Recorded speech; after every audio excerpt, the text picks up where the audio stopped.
Chào mừng đến trong thì anh em đã quay trở lại. Như các bạn thì thấy đấy, nhà bao việc mà vẫn phải làm bản tin cho anh em. Và mọi người đang băn khoăn tại sao thứ bảy hay chủ nhật vừa rồi kiểu là mình hứa hẹn đúng không? Cuối tuần có bản tin tại sao không có mà hôm nay thứ ba mới có? Vì mình thích thế làm với nhau. Hôm nay là bản tin SH TV, hơi muộn một tí, mong anh em thông cảm mà chúng ta cùng nhau bắt đầu những tin tức nóng hổi ngay sau intro.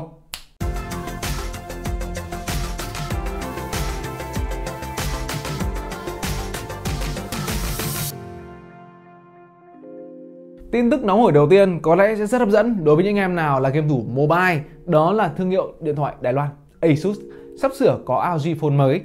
Và ROG Phone mới này đã xuất hiện rất nhiều hình ảnh ở trên mạng. Cơ mà có một điều ở đây, hình ảnh leak này là cái mặt lưng. Và mặt lưng này thì chắc chắn không cái gì khác. Đây chính là smartphone của Asus, chắc chắn là ROG Phone rồi, không lẫn đâu được. Nhưng mà nếu các bạn nhìn kỹ, ở trên mặt lưng sẽ có số 5. Và theo phỏng đoán của nhiều người thì ROG Phone lần này sẽ là ROG Phone 5. Họ bỏ qua đời thứ tư vì theo như mình nghĩ thì quan niệm người Đông Á thì số 4 là số tử, là số xấu. Thế nên rằng sẽ bỏ qua số 4 lên thẳng số 5.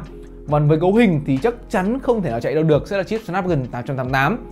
RAM sẽ ít nhất là từ 12 đến 16GB.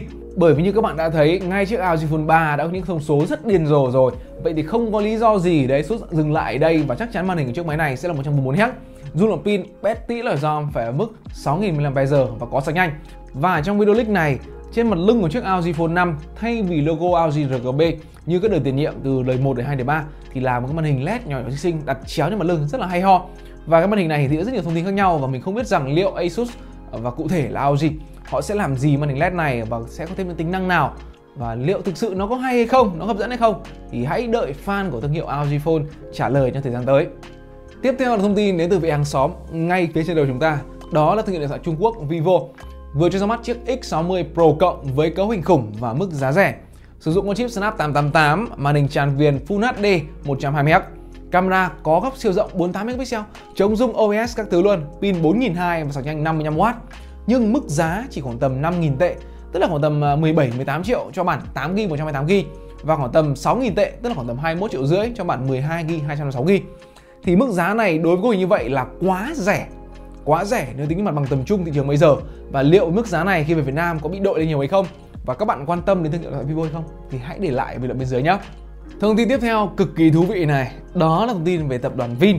Và nếu như bạn đang hỏi rằng tại sao kênh Trúc Hẹo làm gì về tập đoàn Vin vậy, đúng, Vingroup ấy, của Vin nào khác đâu. Bởi vì thông tin này có liên quan nhẹ nhẹ đến Vsmart. Theo trang tin Newspin của Hàn Quốc, LG Electronics đang xem xét kế hoạch tách ra và bán lại các bộ phận kinh doanh của mình. Thì trong số đó đáng chú ý nhất là mảng kinh doanh điện thoại thông minh tại Mỹ. Và các nguồn tin độc quyền cho biết tập đoàn Vingroup của Việt Nam đang ngỏ ý muốn mua lại. Có thể thấy được mảng kinh doanh smartphone của LG Electronics thua lỗ liên tục trong nhiều năm nay. Thế nên cái việc cắt giảm hoặc bán lại mảng này là điều không thể tránh khỏi. Và nếu các bạn đang băn khoăn tại sao smartphone LG bây giờ bán chẳng ai mua nữa, tại sao nó thất bại, tại sao nó thua lỗ, thì mình đã có video phân tích vấn đề này. Anh em nhớ click trên góc để xem. Và quay trở lại vấn đề của Vingroup, nếu thỏa thuận này thành công thì Vingroup sẽ có cơ hội thâm nhập vào thị trường Mỹ, kiểu là một bước nhảy từ Việt Nam sang thẳng Mỹ luôn. Và biết đâu một ngày các sản phẩm Vsmart sẽ cháy hàng trên kệ thị trường Mỹ thì sao? Thông tin cuối cùng trong video hôm nay là thông tin bớt thú vị thông tin vừa rồi, nhưng mà thôi anh em cứ nghe nốt cho nó hết video để có thêm kiến thức về công nghệ. Đó là Honor ra mắt smartphone đầu tiên sau khi tách khỏi thương hiệu mẹ Huawei.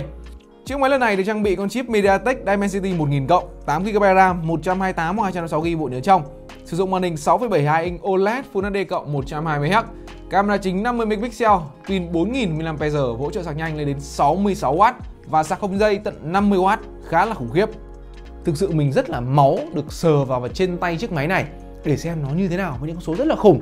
Và tất tần tật những thứ các bạn vừa nghe ở trên sẽ có giá từ 3.600 đến 4.000, không phải đô mà là nhân dân tệ, tức là khoảng tầm từ 13 đến 15 triệu Việt Nam đồng cho các phiên bản bộ nhớ khác nhau. Mức giá trên gọi là mức giá cực kỳ hủy diệt. Mình không hiểu tại sao Honor có thể làm được chiếc smartphone với cấu hình và thông tin như vậy mà lại có mức giá hấp dẫn như thế. Và mình thực sự lâu lắm mà không sờ vào smartphone của Honor, nhưng mà rất là muốn cầm thử chiếc máy này để xem thực hư như thế nào mà nó lại rẻ như vậy.